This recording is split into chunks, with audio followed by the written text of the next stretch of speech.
Let's remake my most viral 5 random ingredient recipe. Starting off with ingredient number 1, puff pastry. You're gonna cut 2 sheets of puff pastry right down the center and roll them out until they're flat. This part takes a lot of arm work, but you just want it to be as thin as a piece of paper. Next, you're gonna soften about a half cup of butter, and you're going to use a pastry brush to evenly spread the butter onto the puff pastry. Do not use this butter sparingly. You should use all of it. And next, you're going to tightly roll this puff pastry up into thin logs. And once you have those 2 thin logs, you can use a paring knife to cut straight down the log lengthwise until you have 2 half logs, and then you can roll it into a cinnamon roll kind of shape. And I did this until all 4 were rolled into cinnamon rolls. Okay, so far so good. We've got 4 little cinnamon roll type things. So next I put my pastry rolls in each corner of a muffin tin and I baked them until they were golden brown. Next I tried to move my hot muffin pan without using oven mitts. That was dumb, don't do that. I dipped my pastry rolls into some melted white chocolate and then into some fruit cereal.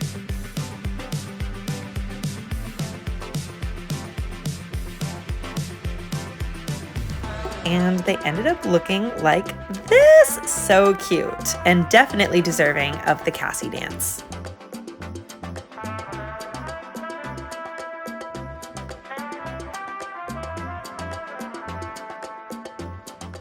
My mom challenged me to make a meal out of 5 random ingredients.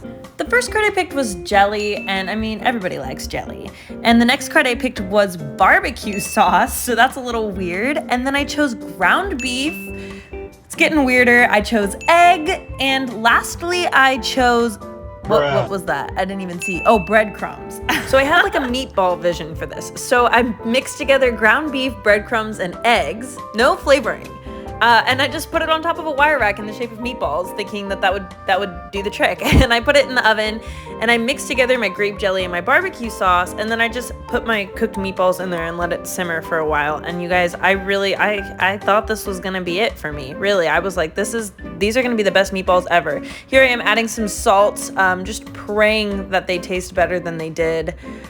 That's what they looked like. They looked good, but as you can see, this was not deserving of the Cassie dance. So let's see if I can make a cheesecake with only 10 random ingredients. I started by combining butter and graham cracker crumbs. And then I spent about 15 minutes looking for a springform pan, but I finally found one, and I pressed my buttered graham cracker crumbs into the bottom and sides of the pan, and I stuck it in the oven. In a saucepan over medium heat, I combined blackberries, sugar, and water, and I cooked it until the juice came out of the blackberries and it came to a boil. The goal is to make a really concentrated syrup, so I'm going to let that simmer down while I'm separating some eggs. For some reason recently, separating eggs has been difficult for me, so it definitely gave the syrup time to thicken up. I poured the syrup through a mesh strainer to catch all the seeds, and I started on the cheesecake batter. I creamed some cream cheese, and then I mixed in some sugar. Next, I added in some Greek yogurt, and I mixed until combined. Then I added in 2 full eggs and I mixed until combined, and then I added in my 2 egg yolks, which I also mixed until fully combined. And lastly, I added in 3 tablespoons of flour. And that's a simple cheesecake recipe. I have no idea why it calls for certain amounts of these things, but all I know is it tastes good. So after I threw myself a disco party, I poured my cheesecake batter into my graham cracker crust and I drizzled my blackberry syrup over top. I used a toothpick to kind of swirl the blackberry syrup into the cheesecake, and I baked it. And I mean, you guys, look at how pretty this is. All right, this 10 ingredient cheesecake, talk the talk, but does it walk the walk? Let's bake a dessert with 5 random ingredients. I started by combining ice cream and butter in a stand mixer, and then I added 4 cups of flour and 2 tablespoons of sugar to make a dough. And after it was all incorporated, I took the sticky dough out onto a floured surface and I rolled it all together. I separated the ice cream dough into 2 halves, wrapped it in saran wrap, and stuck it in the refrigerator for 2 hours. And after my ice cream dough had firmed up in the fridge, I sprinkled some more flour on top of it and rolled it out into the shape of a rectangle. Next, I cut my dough into 16 2-inch long squares and put a dollop of cherry pie filling in the middle of each. Next, I lifted 2 opposite corners of each ice cream dough square and pinched them together to form a shape like this. I stuck them on a baking sheet and stuck them in the oven. This perfect little ice cream treat is so delicious, I had to do the Cassie dance.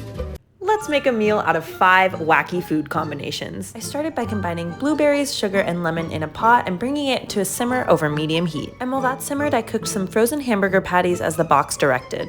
And finally, for the assembly, I put my hamburger on a bun and I can put it in a bun. and topped it with some blue cheese, and then topped it with my blueberry jelly. Now listen, I know this sounds weird, and the idea of this is a little questionable, but you guys, this tastes so good. I never would have thought that blueberry and blue cheese and a hamburger would taste good together, but it definitely got the Cassie dance.